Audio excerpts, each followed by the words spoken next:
Өмүрбек Текебаев президенттикке талапкерлигин коюусу бийликтин түн уйкусун бузганбы? Бүгүнкү сот отурумунда сот Айбек Эрнис уулу адвокаттардын дээрлик бардык өтүнүчүн четке какты. Адвокат Канат Хасанов бүгүнкү 3 соттук процесси бардыгын айтып, бирок бардык жерде Текебаевдин сотуна байланыштуу иштерди жылдыртып атканын билдирди. Менде бүгүн деген 2 процессим бар болчу. 2 процесстен тияка барсам отложка кылып атат да, идите на процесс Текебаева деп ошону заставлять этет. Саат 2-де менде Октябрьскийде процессим бар болчу.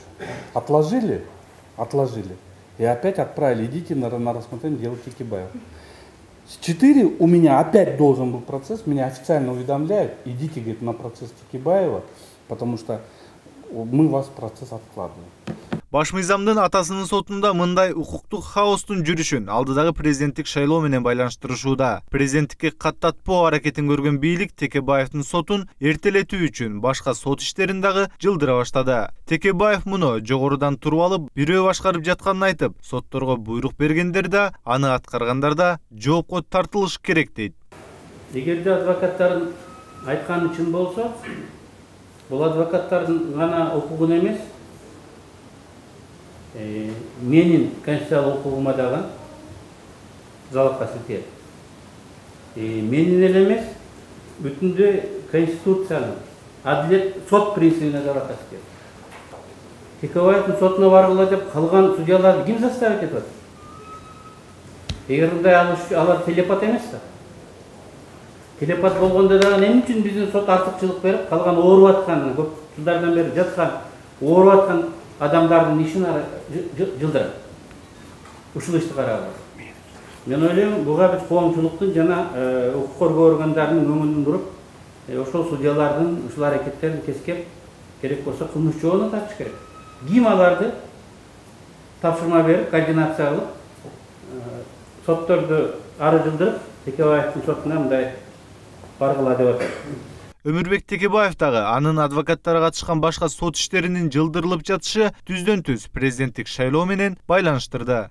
Бүгүн дагы мынакей бүткүл Кыргызстандагы деп кое берейин, Бишкек шаарындагы соттордун баарын токтотуп, Текебаевдин иши бар, ошону тезирээк бүтүрүп коюлу. Мен эмне үчүн шайлоо темасын кайрылып атам?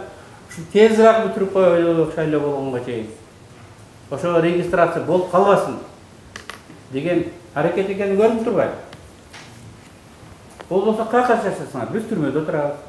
Мамлекеттик каналдар Текебаев атайын соттук процессти созуп жатат деп маалымат таратууда. Бирок эч ким абакта отура берүүнү каалабасын айткан Дүйшөнкул Чотонов сотту мыйзам менен иш алып барууга чакырып, адвокаттардын башка сот иштеринин токтотулуп жатышын сындады. Соттун эртерээк бүткөнүн чын-чынында мен деле калыптыр.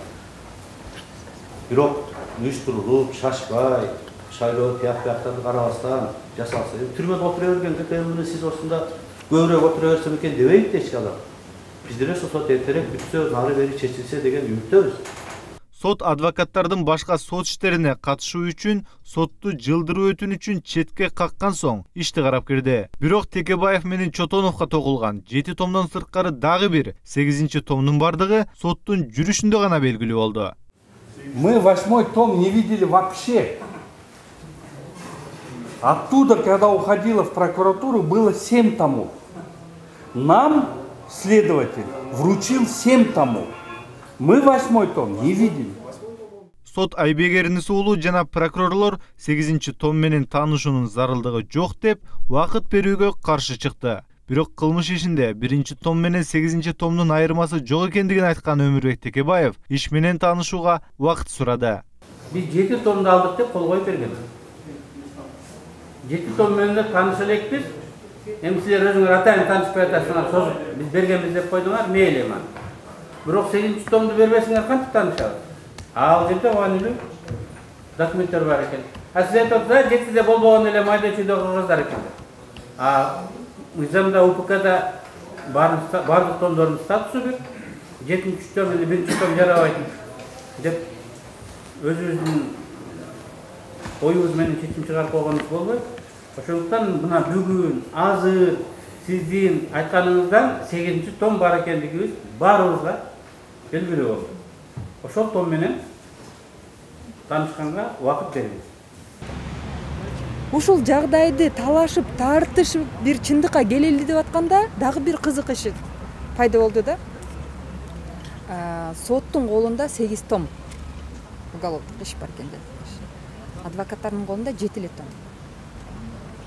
Анан 8-чи том менен анда бизди деле таанышканга мүмкүнчүлүк бербейсиңер десе сот эмне дейт?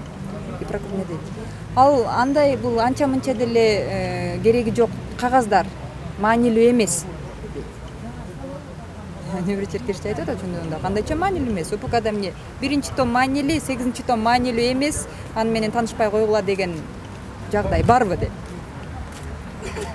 Анан 5 минут мөөнөт алып туруп, өзүнүн кабинетине барып туруп, анан баягы ума заключение кылып келип атат да. Биз ойлойбуз, чындыгында телефон менен бирөө менен сүйлөшүп атат, кеңешип атат. Кандай кылайын? Чындыгында тупик болуп калды. 8-чи томду эмне кылайын, берейинби же бербейинби деп. Анан айтат, 1 саат уруксат берем. Таанышып чыкпа дейт. 2 подсудимый. 5 адвокат. Кантип таанышат? Физически убактысы болобу? Сот Айбегерин сулу Текебаев менен Чотонов жана алардын процесске катышып жаткан 4 адвокатына 8-чи том менен таанышууга болгону 1 саат убакыт берди. Бирок 1 саат аралыгында таанышып үлгүрбөгөндүктөн сот иши эртеңкиге жылдырылды. Эртеңки сот саат 9:30 кайрадан уланмакчы. Марат Төлөмүшұлы, Ренат Элиманов, Сентябрь.